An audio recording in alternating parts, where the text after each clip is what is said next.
Hello everyone, welcome back to my channel homeo clinic at home. आज हम लोग जिस बीमारी पर डिस्कस करेंगे उस डिजीज़ का नाम है वोमिटिंग। वोमिटिंग क्यों होता है, किस कारण से होता है और इसके क्या क्या होम्योपैथिक मेडिसिन्स हैं, इसके बारे में हम लोग जानेंगे।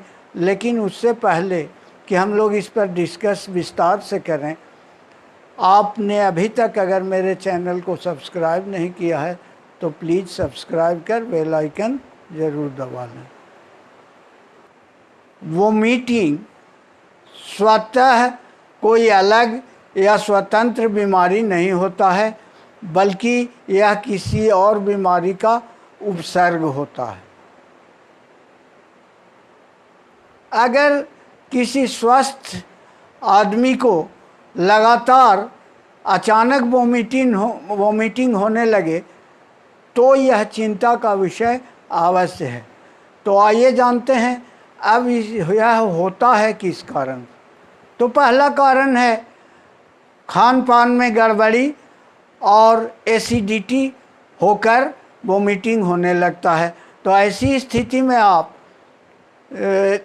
इपिकॉक 30, पल्सेटिला 30 और नक्सवोम 30 इन दवाओं को 2-2 बूंद दिन भर में 3 बार लें। इससे आपको इन बीमारी से छुटकारा मिल जाएगा। अगर कुछ खा रहे हैं आप और उसमें केस निकल जाए तो भी वोमिटिंग होने की बहुत संभावना होती है। तो ऐसी स्थिति के लिए आप इपिकॉक या पल्सेटिला 30 पोटेंसी में 3 बार रोज लें, 2-2 बूंद की मात्रा में। यह भी लाभकारी है।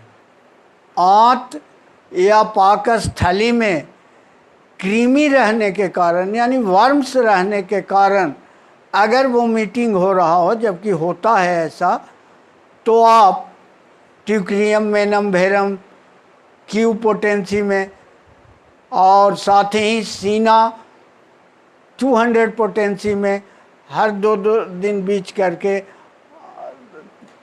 2 बूंद की मात्रा में सुबह खाली पेट में लें। ये काफ़ी लाभकारी है। गर्भावस्था में वोमिटिंग अक्सर हो जाया करता है, जो कुछ समय के लिए या पूरे समय के लिए होता है। ऐसी स्थिति में आप lactic acid 200, symphoricarpus racemosa 200 potency में हर 2-2 दिन बीच करके सुबह खाली पेट में लें। इससे आपको गर्भावस्था के वोमिटिंग से काफ़ी लाभ होगा या ठीक भी हो जा सकता है। प्रसव के समय बच्चा होने से ठीक पहले भी वोमिटिंग अक्सर हो जाया करता है। तो ऐसी स्थिति में आप इपिकॉक और सिम्फोरिक कार्पस 200 पोटेंसी में हर 2 दिन बीच करके 2 बूंद लें। ये आपको इस बीमारी से निजात दिला देगा। खांसी या हुपिंग कफ के समय भी अक्सर वोमिटिंग हो जाने की शिकायत मिलती है।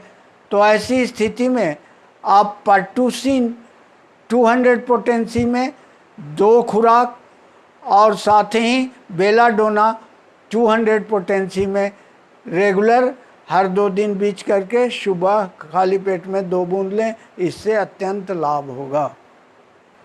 विषाक्त भोजन लेने से भी वोमिटिंग हो सकता है। तो ऐसी स्थिति के लिए आप पल्सेटिला 30 पोटेंसी में दिन भर में 2-2 बूंद 3 बार लें। इससे आपको भोजन पच जाने या विषाक्त भोजन का असर खत्म हो जाने की संभावना रहती। इनकार्सिरेटेड हर्निया में भी वोमिटिंग हो जाया करता है।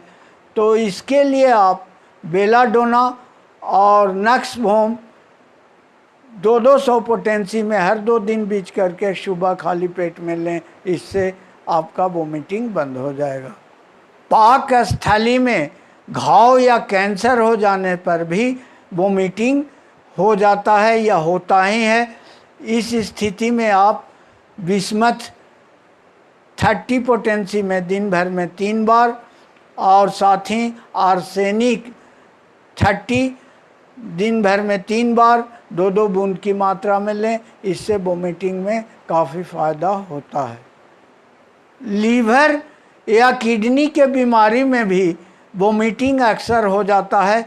तो ऐसी स्थिति के लिए जब लगातार वोमिटिंग हो रहा हो और किसी तरह से न रुक रहा हो, तो आप कुप्रामार्स 30 या 200, अगर 30 लेते हैं तो 2-2 बूंद 3 बार, अगर 200 की आवश्यकता पड़ती है तो 2 बूंद हर 2 दिन बीच करके सुबह खाली पेट में लें। इससे अत्यंत लाभ होगा।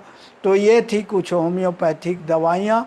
और अगर अभी तक आपने मेरे चैनल को सब्सक्राइब नहीं किया है तो सब्सक्राइब कर बेल आइकन दबा लें, लाइक और शेयर अवश्य करें। और अगर कोई और दिक्कत हो तो कमेंट बॉक्स में कमेंट करें। थैंक्स।